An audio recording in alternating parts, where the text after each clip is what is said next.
సూర్య news బులెటిన్ల ముందుగా headlines చూద్దాం.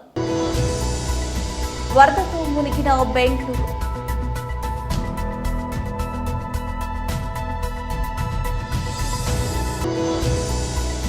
CLR 25 టన్నుల తమిళనాడు రేషన్ బియ్యం పట్టివేత.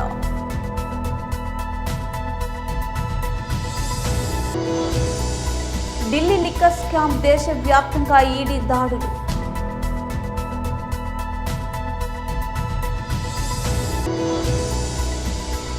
సినిమాలో ఎమ్మెల్సీ కల్వకుంట్ల కవిత అక్రమ పెట్టుబడులు ఈడీకి ఫిర్యాదు చేసిన కాంగ్రెస్ నాయకులు బక్క జడ్స్.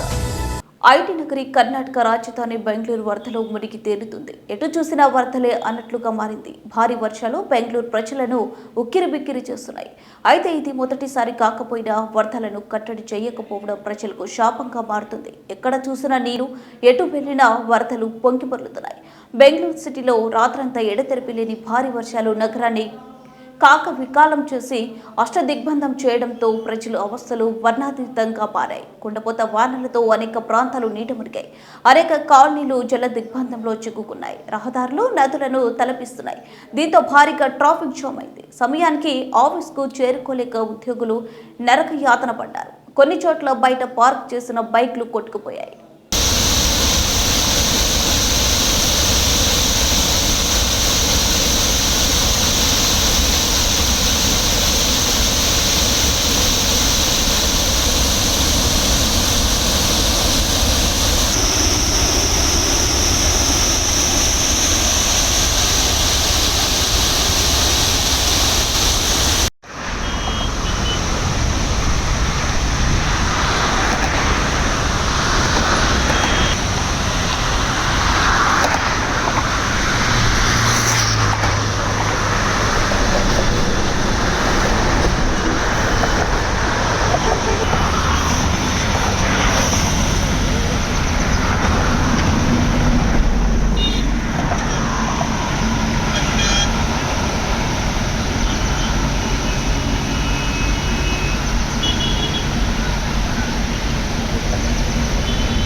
సుమారు 5 లక్షల రూపాయలు విలువ చేసే 25 టన్నుల తమిళనాడు రేషన్ బియ్యం పట్టుకున్నట్లు సివిల్ సప్లై అధికారి ఓబయ్య తెలిపారు.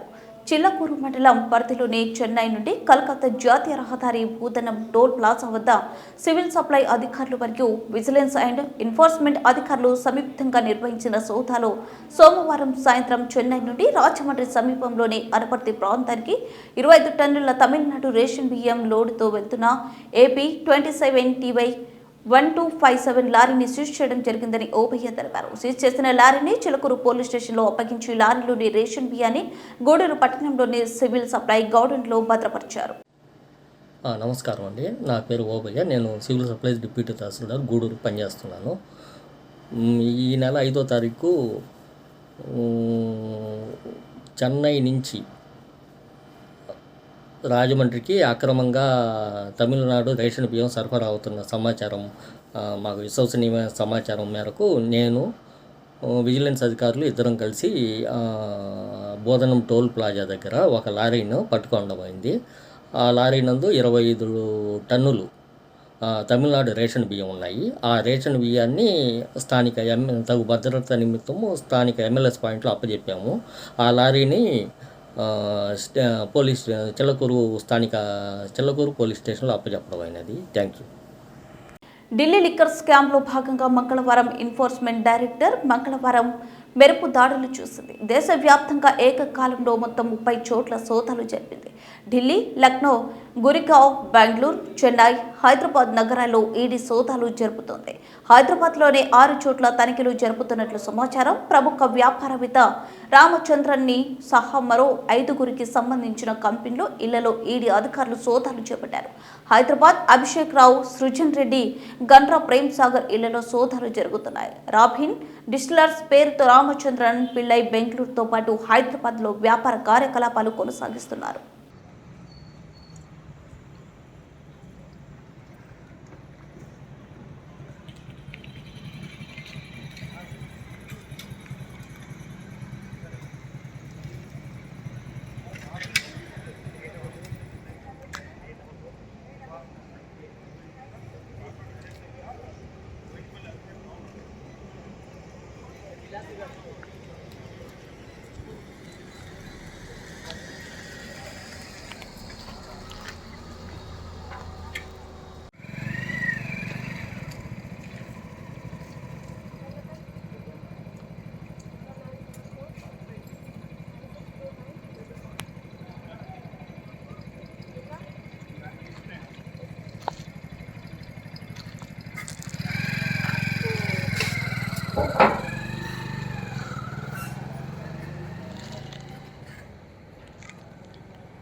సినిమాల్లో అక్రమ పెట్టుబడులు పెడుతున్న ఎమ్మెల్సీ కల్వకుంట్ల కవితపై చర్యలు తీసుకోవాలని కాంగ్రెస్ నాయకులు బక్క జడ్సన్ ఈడీకి ఫిర్యాదు చేశారు. ఇటీవల విజయ్ దేవరకొండ హీరోగా నటించిన లైకర్ సినిమాలో ఎమ్మెల్సీ కవిత పెట్టుబడులు పెట్టారని బక్క జడ్సన్ ఈడీకి ఫిర్యాదు తెలిపారు. బ్లాక్ మనీని వైట్ మనీగా మార్చుకునేందుకు ఎమ్మెల్సీ కవిత లైకర్ సినిమాలో పెట్టుబడి పెట్టిందని బక్క జడ్సన్ ఆరోపించారు. దీనిపై విచారించే నిందితులపై చర్యలు తీసుకోవాలని బక్క జడ్సన్ ఈడీని కోరారు. ఆ సినిమా దాదాపు Mike Tyson world boxer champion Mike Tyson తీసుకొచ్చి పెట్టినరు. మరి సినిమా నష్టపోతే మేము అయిపోతామని చెప్పేసి సినిమా ప్రొడ్యూసర్, ఆమె పేరు చార్మి, స్టేట్మెంట్ ఇచ్చింది. డైరెక్టర్ పూరి జగన్నాథ్ వారు, అనేకమైనటువంటి బాలీవుడ్ ప్రొడ్యూసర్స్ కూడా ఇలా పాల్గొన్నారు. మరి ఇంత డబ్బు వీళ్ళని ఏం చూసి పెట్టినరు వాళ్ళు, మరి ఎక్కడ యూజ్ చేసిండ్రు? ఇటీవల కల్వకుంట్ల కవిత మరి తెలుగులో ఉన్న పనిచేసినటువంటి టాప్ ప్రొడ్యూసర్ అందరిని తీసుకొచ్చి ఒక మీటింగ్ పెట్టి ఈ విజయ్ దేవరకొండను పాన్ ఇండియా సినిమాలు ఈయనతో తీయాలని చెప్పి వాళ్ళకి ఆదేశాలు ఇచ్చిందా లేదా? నంబర్ 1. నంబర్ 2, మరి ఇంత పెద్ద సినిమా ఫ్లాప్ అయిపోయినప్పుడు, ఇంత భారీ బడ్జెట్ సినిమా ఫ్లాప్ అయిపోయినప్పుడు మరి దీని వెనుక ఎవరున్నారు, అసలు దీని ఫైనాన్సెస్ అన్ని ఎట్టిపోయినాయని చూస్తే మరి ఈ విజయ్ దేవరకొండ హీరోను కూడా ఇంటికి పిలిపించుకొని పలుమార్లు మాట్లాడింది. ఎందుకంటే ఈ సినిమా తీయడానికి మెయిన్ కారణం ఏంటంటే బ్లాక్ మనీని బయట చేసుకోవడానికి కల్వకుంట్ల కవిత మరి ఇలా పెట్టుబడి పెట్టిందని చెప్పి మరి మేము ఆరోపణ చేసుడు కాదు, మరి దీని మీద కూడా మీరు ఎంక్వైరీ చేయాలని చెప్పి మేము ఈరోజు ఈడీకి ఫిర్యాదు చేయడం, సిబిఐకి కూడా ఫిర్యాదు చేయడం జరిగింది. ఎందుకంటే ఇది మరి ఇలా ఎందుకంటే మాకు అనుమానం రానికి ప్రధానమైన కారణం ఏంటంటే 2017లో మరి తెలంగాణ డ్రగ్స్ కేసులలో దాదాపు 16 మంది సినిమా యాక్టర్లను తీసుకొచ్చి అరెస్ట్ చేసి అక్కడ అకుల్ సబర్వాల్ను మరి ఆఫీసర్గా పెట్టి మరి మొత్తము ఎంక్వైరీ చేసి ఆ సిట్ డైరెక్టర్గా పెట్టి ఆ సిట్ డైరెక్ట్ కేసు మూతపడ్డది. ఆ కేసులో 2 ఉన్నారు. అందులో ఎవరు అంటే చార్మి ఉండే పిలిచిన దాంట్లో, ఇంకొక మన ఈమె ఉండే ఎవరు నవదీప్ ఉండే, రవితేజ ఉండే, మరి సుబ్బరాజు ఉండే, ముమైత్ ఖాన్ ఉండే, మరి వీళ్ళందరూ ఉండే, చోటాకే నాయుడు డైరెక్టర్ చిన్న, వీళ్ళందరినీ తీసుకొచ్చి ఇది చేసిండ్రు. అయితే పూరి జగన్నాథ్ను మరి చార్మిని ఇద్దరు కూడా వచ్చిండ్రు. వీళ్ళందరూ కూడా ఇక క్లీన్ చీట్ ఇవ్వడం జరిగింది కేసులో. అక్కడికి వెళ్ళి వీళ్ళకి అనుబంధం పెరిగింది. అనుబంధం పెరిగి వీళ్ళతోని సినిమాలు తీపేసి స్టార్ట్ చేసిండ్రు. ఈ సినిమా ఫ్లాప్ అయినా కానీ పెద్ద ఎందుకు పట్టించుకుంటలేరు అంటే అదంటే డ్రామా లెక్క చేసి మేము కథం అయిపోతాం, మేము కనబడం అని చెప్పి ఎందుకు చేసిందంటే ఇది కల్వకుంట్ల కవిత నల్ల డబ్బును తెల్లగా మార్చడానికి తీసిన సినిమా ఈ లైగర్ అనే సినిమా. ఎందుకనంటే వీళ్ళు ఈ కేసులో ఉన్నోళ్ళు మొత్తము ఈ సినిమా తీసిన వాళ్ళు పాల్గొన్నోళ్ళంతా మరి దీని లెక్కన ఎవరు అంతా డ్రగ్స్ కేసులలో ఉన్నోళ్ళు, వాళ్ళ క్లీన్ చీట్ ఇచ్చిన తర్వాత వీళ్ళను మరి సుశాంత్ సింగ్ రాజ్పూత్ బాంబేలా సూసైడ్ చేసుకున్న తర్వాత వీళ్ళందరినీ తీసుకొచ్చి మళ్ళొకసారి ఈడీ ఎంక్వైరీ చేసింది. చెమడుగుంట నక్కల కాలనీలో మైనర్ బాలిక గొంతు కోసిన దుండగులు యాసిడ్తో దాడి, ప్రభుత్వ ఆసుపత్రిలో చికిత్స పొందుతున్న బాధితురాలు కుటుంబ సభ్యులను కలిపి పరామర్శించిన వైసీపీ రాష్ట్ర కార్యదర్శి కోటంరెడ్డి గిరిధర్ రెడ్డి. బాధితులకు అన్ని విధాలుగా అండగా ఉంటామని హామీ, మెరుగైన వైద్యం కోసం అత్యవసరంగా అపోలో హాస్పిటల్కి తరలిస్తున్నామన్న కోటంరెడ్డి. మంత్రి కాకాణి గోవర్ధన్ రెడ్డి, రూరల్ ఎమ్మెల్యే కోటంరెడ్డి శ్రీధర్ రెడ్డి సూచనల మేరకు ఇప్పటికే అధికారులతో మాట్లాడాము. అపోలోలో మెరుగైన వైద్య సేవలు అందిస్తాం. ఈ ఘటనకి పాల్పడిన వారిపై కఠిన చర్యలు తీసుకోవాలని సూచించాం. ఇలాంటి ఘటనలకి పాల్పడితే ఉపేక్షించమన్న కోటంరెడ్డి.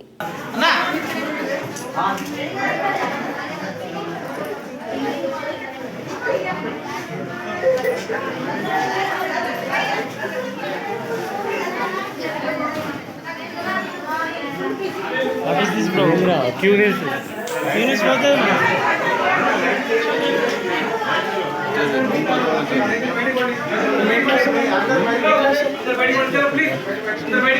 अंदर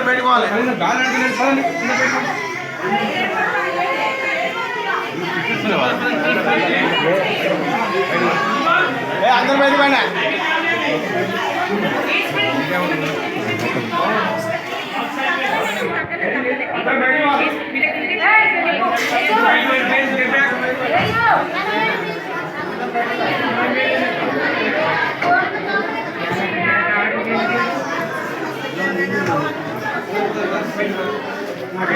चलो चलो चलो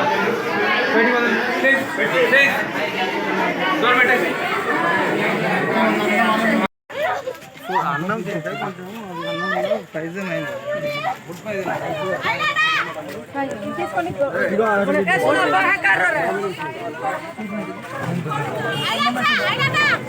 ఇంకోటి వస్తుందా?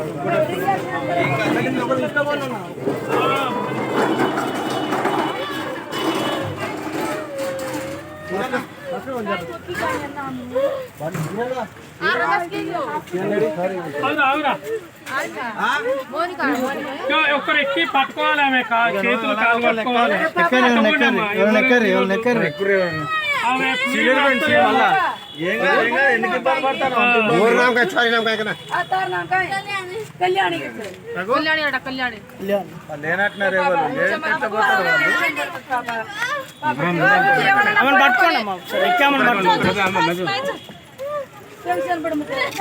పైన చెయ్యి ఏం కాదు కానీ ఇబ్బంది పడకు.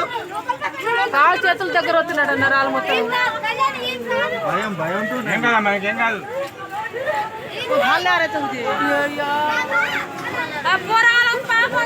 మీకు వండి పెడతా అట్లా అన్నారు. చూడు అలా ఆస్తలు చూడు, అట్లా కోస చూడు.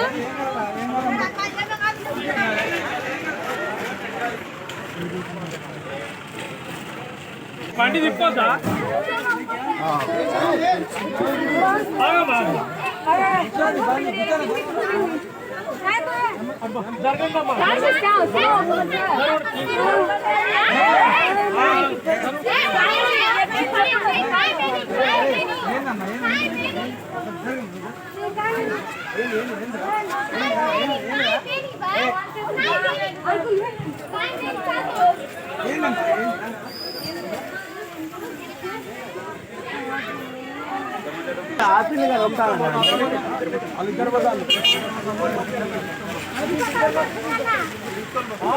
మరి ముగ్గురు పంపారా అది వచ్చిపోతుంది.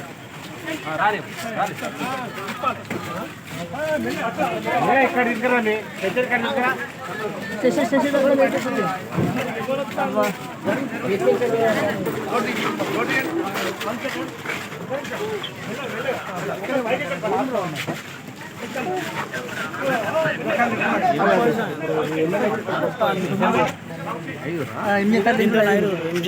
మొత్తం 17 మందికి 20 మంది పైన ఉంది. లోపల ఉన్నారు.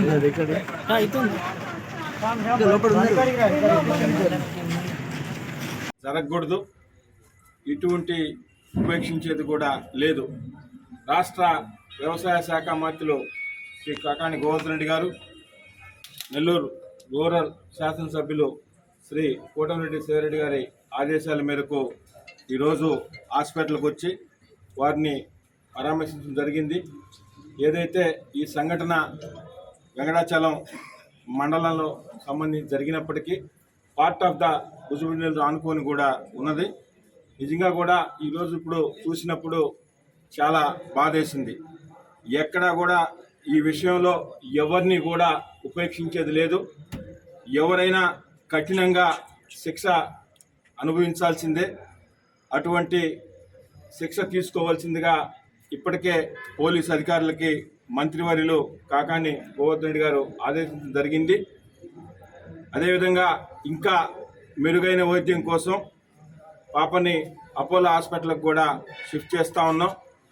వారికి ఎప్పుడు ఎలాంటి అవసరం ఉన్నా నిరంతరం కూడా వారికి సహాయ సహకారాలు అందించడానికి మంత్రివర్యులు కాకాని గోవర్ధన్ రెడ్డి గారు, అదేవిధంగా నెల్లూరు రూరల్ శాసనసభ్యులు శ్రీరెడ్డి గారు కూడా వాళ్ళకి అన్ని విధాల అండగా ఉంటామని చెప్తూ, ఇంకొకసారి ఇలాంటి సంఘటన జరగాలంటే భయపడే విధంగా ఒక కఠినమైన శిక్షలు తీసుకోవాల్సిందిగా పోలీసు అధికారులకు కూడా ఇప్పటికే ఆదేశాలు ఇవ్వడం జరిగింది.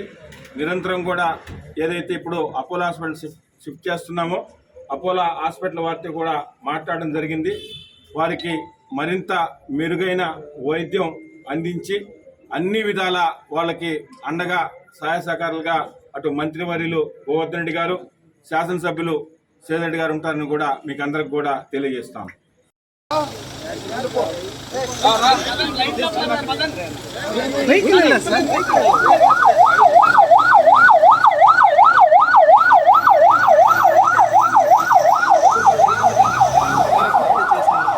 తెలంగాణ అసెంబ్లీ సమావేశాలు సోమవారం ప్రారంభమయ్యాయి. ఇటీవల మరణించిన మాజీ శాసనసభ్యులకు సభ సంతాపం ప్రకటించింది. ఈ సందర్భంగా స్పీకర్ పోచారం శ్రీనివాసరెడ్డి మాట్లాడుతూ సూర్యాపేటలోని తుంగతుర్తి నియోజకవర్గ మాజీ సభ్యురాలు మల్లు స్వరాజ్యం మృతి పట్ల సభ తీవ్ర సంతాపం వ్యక్తం చేస్తుంది. ఆమె కుటుంబ సభ్యులకు ప్రగాఢ సానుభూతిని తెలుపుతున్నది. తెలంగాణ సాయుధ పోరాట యోధురాలు మల్లు స్వరాజ్యం 1978 నుండి 1983, 1983 నుండి 1984 వరకు తుంగతుర్తి ఎమ్మెల్యేగా ఉమ్మడి ఆంధ్రప్రదేశ్ శాసనసభకు ప్రాతినిధ్యం వహించారు. 1945 నుంచి 48 వరకు జరిగిన తెలంగాణ రైతాంగ సాయుధ పోరాటంలో చురుగ్గా పాల్గొన్నారు. సాయుధ పోరాటంలో మొట్టమొదటి తుపాకీ పట్టిన మహిళ మల్లు స్వరాజ్యం 1981 నుండి 2002 వరకు ఆంధ్రప్రదేశ్ మహిళా సంఘంలో చురుగ్గా పాల్గొని సంఘానికి అధ్యక్షురాలుగా పనిచేశారు. 1993లో అప్పటి ఏపీలో జరిగిన సంపూర్ణ మద్యపాన నిషేధ ఉద్యమంలో చురుకైన పాత్ర పోషించారు.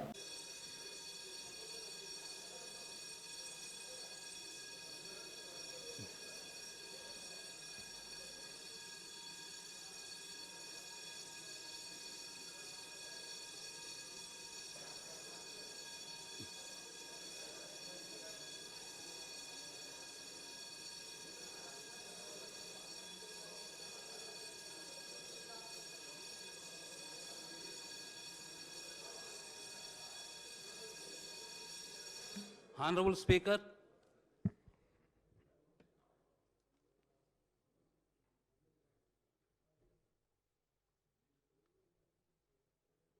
जनगण मन अधिनायक जय हे भारत भाग्य विधाता, पंजाब सिंध गुजरात मराठा द्राविड़ उत्कल कलवङ्गा विन्ध्य हिमाचल यमुना गङ्गा उच्चल जलधितरङ्गा तव शुभ नामे जागे तव शुभ आशीष मागे गाहे तव जय गाथा जन गण मंगलदायक जय हे भारत भाग्य विधाता जय हे जय हे जय हे जय जय जय जय हे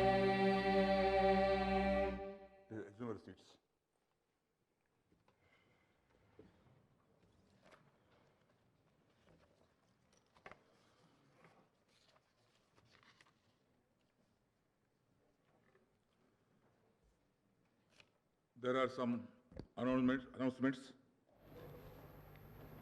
I am to announce to the House that the seating arrangements for the honourable members in the August House have been made in consonance with the existing rules, as was followed prior to pandemic situation.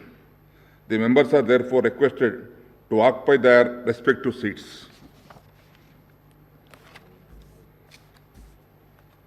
I am to announce to the House that I have nominated the following members to be on the panel of chairman for the third meeting of 8th session: Sri Dharamsot Reddy Nayak Garu, Sri Muhammad Mozan Kar Garu, Sri Hanuman Sinde Garu, Sri Manchireddy Kishan Reddy Garu. After the House adjourns for the day, the Business Advisory Committee will meet in my chambers. All the members of the committee are requested to participate in the deliberations. All papers, including the agenda, are laid on the table of the House. సంతాప ప్రతిపాదనలు. సూర్యాపేట జిల్లాలోని తుంగతుర్తి శాసనసభ నియోజకవర్గం మాజీ సభ్యురాలు శ్రీమతి మల్లు స్వరాజ్యం గారి మృతి పట్ల ఈ సభ తీవ్ర సంతాపాన్ని వ్యక్తం చేస్తూ శోకార్తులైన వారి కుటుంబ సభ్యులకు తన ప్రగాఢ సానుభూతిని తెలియజేస్తున్నది. తెలంగాణ సాయుధ పోరాట యోధురాలు శ్రీమతి మల్లు స్వరాజ్యం గారు 1978 నుంచి 1983 వరకు, మరి 1983 నుంచి 1984 వరకు తుంగతుర్తి శాసనసభ నియోజకవర్గం నుండి ఉమ్మడి ఆంధ్రప్రదేశ్ శాసనసభకు ప్రాతినిధ్యం వహించారు. వీరు 1945 నుంచి 1948 వరకు జరిగిన తెలంగాణ రైతాంగ సాయుధ పోరాటంలో చాలా చురుగ్గా పాల్గొన్నారు. సాయుధ పోరాటంలో మొట్టమొదటి తుపాకీ పట్టిన మహిళ శ్రీమతి మల్లు స్వరాజ్యం. 1981 నుంచి 2002 వరకు ఆంధ్రప్రదేశ్ మహిళా సంఘంలో చురుగ్గా పాల్గొని ఆ సంఘానికి అధ్యక్షురాలిగా పనిచేశారు. 1993 సంవత్సరంలో అప్పుడు ఆంధ్రప్రదేశ్ రాష్ట్రంలో జరిగిన సంపూర్ణ మద్యపాన నిషేధ ఉద్యమంలో చురుకైన పాత్ర పోషించారు. వీరు తమ నియోజకవర్గ అభివృద్ధికి ఎనలేని కృషి చేశారు. వీరు 2022 మార్చి 19న తేదీన మరణించారు. వీరి వయసు 91 సంవత్సరాలు. కరీంనగర్ జిల్లాలోని కమలాపూర్ శాసనసభ నియోజకవర్గం మాజీ సభ్యులు శ్రీ పరిపాటి జనార్దన్ రెడ్డి గారి మృతి పట్ల ఈ సభ తీవ్ర సంతాపాన్ని వ్యక్తం చేస్తూ శోకార్తులైన వారి కుటుంబ సభ్యులకు తన ప్రగాఢ సానుభూతిని తెలియజేస్తున్నది. శ్రీ పరిపాటి జనార్దన్ రెడ్డి గారు 1972 నుంచి 1978 వరకు మరియు 1978 నుంచి 1983 వరకు కమలాపూర్ శాసనసభ నియోజకవర్గం నుండి ఉమ్మడి ఆంధ్రప్రదేశ్ శాసనసభకు ప్రాతినిధ్యం వహించారు. వీరు 1959 నుండి బులెటిన్ ముగించే ముందు హెడ్లైన్స్ మరోసారి. వరదతో మునిగిన బెంగళూరు.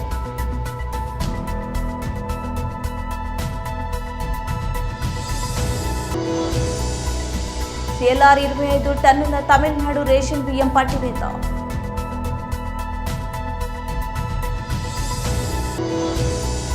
ఢిల్లీ లిక్కర్ స్కామ్ దేశవ్యాప్తంగా ఈడీ దాడులు.